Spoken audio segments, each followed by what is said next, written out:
Finally, a presentation I could have used 10 years ago, as I've considered myself a broken man since 25. Bethany Evans, How to Survive Your Quarter Life Crisis. Hi, everyone.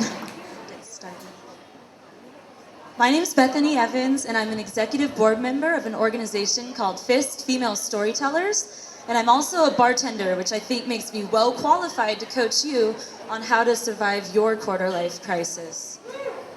My friend Nicole, my coworker, turned 25 in April, and she freaked out. She was like, "Oh my God, what am I gonna do with my life? I can't work at a bar on 4th Avenue forever."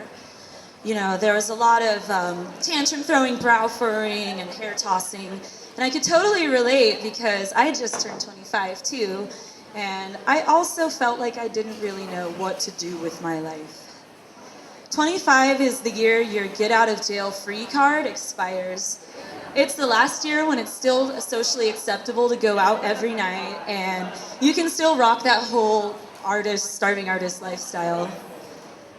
After that, you're supposed to fill your days doing all of the responsible things, like cleaning your house, going to the bank, grocery shopping. I guess that's the thing. You can't live like a Neanderthal college student anymore.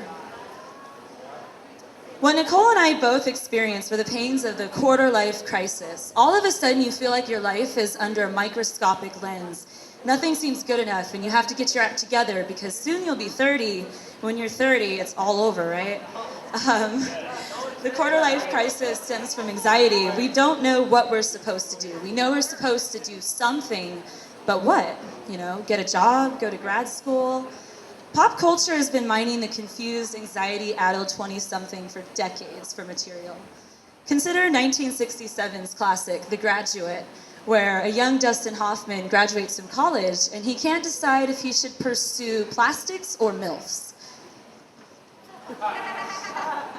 Sometimes a celebrity will also suffer from a public quarter-life crisis. I think the facing irrelevance in our fickle culture and the public scrutiny combined is just a petri dish for a meltdown. Today, the success of shows like HBO's Girls underscores that it's still definitely a thing. We still don't know what we're doing with our lives. And you face a deep, far-reaching economic recession, and the feeling of helplessness just seems even greater. And oh, the anxiety. Sometimes it's easy to feel like there's no meaning to all this. We're all just looking for meaning, right? And are we just running in the rat race so what? We can have our own midlife crisis in 15 years? My advice for how to survive your quarter life crisis is to own it. Crisis energy is powerful energy. It turns non-action into action. So write an album, write a book, do something, do anything. Do whatever you want. At 25, I freaked out because I felt like I'd amassed all these experiences and I hadn't synthesized them into anything, really. I wanted more and I felt like a failure because I hadn't achieved that yet. I had been waiting for a muse, for my book to just come tumbling out of me. At 25, the pressure is on, but it's not just going to magically erupt from your soul. I had to do the Yoda approach. Just do it. So I took a risk. I joined FIST, Female Storytellers, a storytelling group here in Tucson. I met other women who knew how I felt, and they encouraged me to share my experiences on stage. Sharing is profound. You realize you're not alone. My advice to anyone experiencing this so-called crisis is to embrace fully who you are and to take risks. I'm not saying everyone should join a storytelling group, but follow your bliss and don't worry about society pressure. Stop endlessly comparing yourself to your peers, for God's sake, because your peers are just as clueless as you are. Life isn't a competition, and there's nowhere you should be at any point in your life, so stop shitting yourself.